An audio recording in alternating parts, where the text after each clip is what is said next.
जय श्री हरि। मैं हूँ नीरू शर्मा।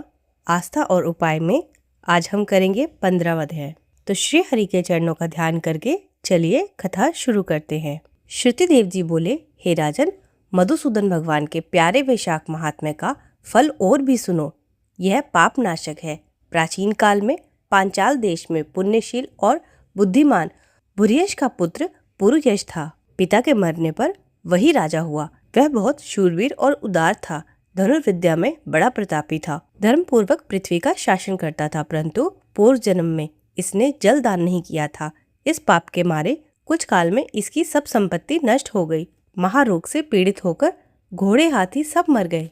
फिर राज्य में भी ऐसा दुर्भिक्ष पड़ा कि सब मनुष्य नष्ट होते हुए तथा राज्य और कोष हाथी से भक्षण किए हुए कैद के समान हो गए, जिससे राजा को बलहीन जान उसे जीतने का निश्चय कर उसके वैरी सैकड़ों राजा आए और उस पांचाल के राजा को युद्ध में जीत लिया। राजा परास्त होकर पहाड़ की कंदरा में घुस गया। शिखिनी रानी और कुछ गण साथ में थे। वहां का मार्ग और कोई नहीं जानता था। राजा ने बड़े कष्ट से व्याकुल हो 53 वर्ष वहीं व्यतीत किए। तब राजा के मन में चिंता उत्पन्न हुई कि मेरी ऐसी दशा किस कर्म से हुई है। मैं कर्म और जन्म से शुद्ध हूँ। सदैव माता पिता का हित साधना करता रहा हूँ। मैं सदा गुरु के प्रति भक्ति, ब्राह्मणों की सेवा तथा धर्म में तत्पर रहा हूँ। संपूर्ण प्राणियों पर दयावान, देवभक्त और जितेंद्रिय हूँ। मेरा भाई, पुत्र, सुहृदय, हितकारी कोई नहीं। मैंने उत्तम कुल में जन्म लिया। मेरे दया पौरुष भी जाने कहाँ गए। यह घोर दुखदायक दरिद्र किस कर्म द्वारा उपस्थित हुआ, किस कर्म से मेरी पराजय हुई और किस कर्म से मैं वनवास का दुख भोग रहा हूँ। ऐसी चिंता करता हुआ खिन्न बुद्धि राजा अपने गुरु का स्मरण करने लगा। तब याज और उपायाज नाम के 2 मुनीश्वर सर्वज्ञाता राजा के स्मरण करने पर आ पहुँचे।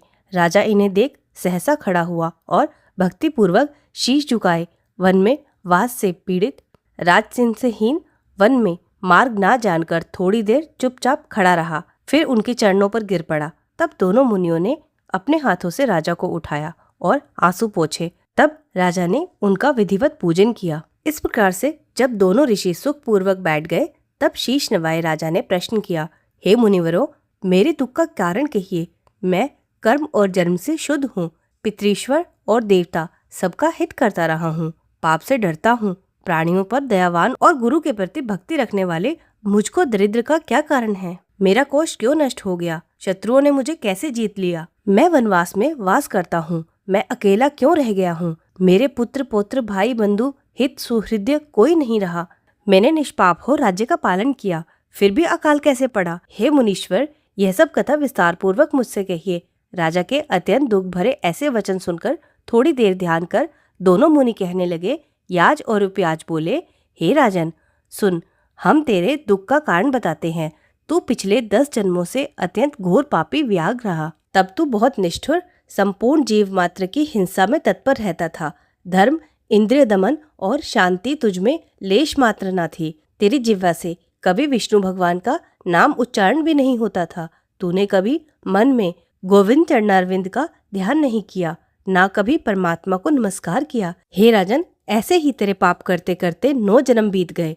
फिर 10वें जन्म में तू सहस्रादि पर व्याघ्र का जन्म धारण कर और भी निष्ठुर हुआ। तब सब प्राणियों के वध करने में यमराज के समान था। दयाहीन, शस्त्र द्वारा जीविका करने वाला, सदा हिंसा में लीन, निर्जन मार्ग में पथिकों को कष्टदायक रहा। गौड़ देश के प्रजाजनों का मांस भक्षण करता, अपने दिल की बातें ना जानते हुए समय बिताया करता था। मृग और पक्षियों के छोटे छोटे बच्चों का वध करने के कारण तेरे इस जन्म में संतान नहीं हुई। तूने विश्वासघात किए, इससे इस जन्म में तुझे सहोदर भाई नहीं मिले। तूने मार्ग में यात्रियों को बड़े कष्ट दिए, इस कारण तेरा कोई मित्र नहीं है। साधुओं का तिरस्कार करने से तुझे शत्रुओं ने पराजित किया। तूने कभी दान नहीं दिया, इसी कारण तेरे घर में दरिद्र आया है। सदा उद्वेग कराने से तुझे देश निकाला हुआ। सबका अहित करने से तुझे अत्यंत दुख भोगना पड़ा। पूर्व जन्मों में सदा क्रूर कर्म करने से अब तुझे भोजन नहीं मिलता है। इन सभी कर्मों द्वारा इस जन्म में तेरा राज्य छीन गया। अब हम तेरे सतकुल में जन्म लेने का कारण बताते हैं। जब 10वें जन्म में तू गौड़ देश में था, तब तू अपने घोर दुष्कर्म में प्रवृत्त था और कंटकमय वन में बड़ी निर्दयता से पथिकों को बड़ा कष्ट दिया करता था। उसी समय धूप से व्याकुल बड़े धनवान 2 वैश्य और वेद वेदांग के ज्ञाता कर्षण नाम मुनि वहां आए। सिर पर जटा, देह पर छाल के वस्त्र, हाथ में करमंडल लिए हुए इन्हें आते तू हाथ में धनुष लेकर मार्ग में खड़ा हो गया। वाण मार्ग पर तूने दोनों वैश्यों के शरीर छिन्न भिन्न कर दिए और एक वैश्य को मारकर सब छीन लिया। जब तू दूसरे को मारने के लिए तैयार हुआ तो वह डर के मारे भाग गया और अपने प्राणों की रक्षा के निमित्त सब धन को कहीं लता पत्तों में फेंक गया। तब कर्षण मुनि भी व्याघ्र के हाथों से मृत्यु की शंका कर धूप में भागे तो तृषा और धूप से व्याकुल हो मूर्छित हो गए। उनके शरीर से पसीना टपकने लगा, केवल संज्ञा मात्र शेष रह गई। वैश्य प्राणों की रक्षा के निमित्त ऋषि को वहीं छोड़कर भाग गया। तब तूने मार्ग में मूर्छित पड़े ब्राह्मण को पूछा कि धन कहाँ फेंका है और यह वैश्य कितनी दूर गया है, और थके हुए ब्राह्मण को उठाने का उद्योग करने लगा। उसे चेत कराने के लिए तूने कानों में फूंक मारी तथा कीचड़ मिले हुए गड्ढे के जल से उनके नेत्र धोए और पंखे से उनको हवा करने लगा। इस प्रकार मुनि को चेत करा। स्वस्थ हो जाने पर तू कहने लगा, हे मुने, तुम शंका मत करो। इस वन में जब तक मैं शस्त्र धारण किए हूँ तुम्हें किसी बात का डर नहीं। निर्धन मनुष्य संसार में सदा सुखी रहते हैं। फिर तुम क्यों डरते हो? तुम्हारे टूटे पात्र और फटे वस्त्रों से मुझे क्या लाभ होगा? हे मुने, यह बताओ कि वह वैश्य कहाँ भाग गए और भागते समय अपने धन को किस जगह फेंक गए? जो तुम ठीक ना बताओगे तो मैं तुम्हें मार डालूंगा। कर्षण बोले, वह वैश्य धन को इन वृक्षों में फेंक गया है और स्वयं इधर भाग गया है। अपने प्राणों की रक्षा के निमित्त ऋषि ने उसे यह सब बताया। व्याध ने कहा, हे विप्र, तुम निडर हो, सुखपूर्वक चले जाओ। यहाँ से थोड़ी दूरी पर तालाब में निर्मल जल है, वहां जल पीकर परिश्रम दूर कर अपने गांव चले जाओ। अभी राजा के कर्मचारी वणिक का रुदन सुनकर मेरे पांव को खोज लगाते आवेंगे। हे ब्राह्मण, इस कारण मैं तुम्हारे साथ चलने में असमर्थ हूँ। इस पंखे से हवा करने पर कुछ गर्मी कम हो जाएगी। तब तू उस ब्राह्मण को पत्ते देकर गहन वन में चला गया। उसी पुण्य के प्रभाव से वैशाख की प्रचंड धूप में, यद्यपि तूने अपनी कार्य सिद्धि के लिए मुनि की रक्षा की थी, उसी के प्रभाव से तेरा जन्म महापुण्यवान विशाल राजा के वंश में हुआ। अब यदि तेरी इच्छा सुख, राज्य, धन, लक्ष्मी, स्वर्ग, सायुज्य, मुक्ति आदि प्राप्त करने की है तो तू वैशाख धर्मों का पालन कर, संपूर्ण सुख प्राप्त हो जाए। इस मास का नाम माधव मास है और तृतीया का नाम अक्षय तृतीया है। इसके दिन तत्काल ब्याही गाय ब्राह्मण को दे, इससे तेरे कौशिक की पूर्ति होगी। शमी का दान कर, इससे सुख प्राप्त होगा।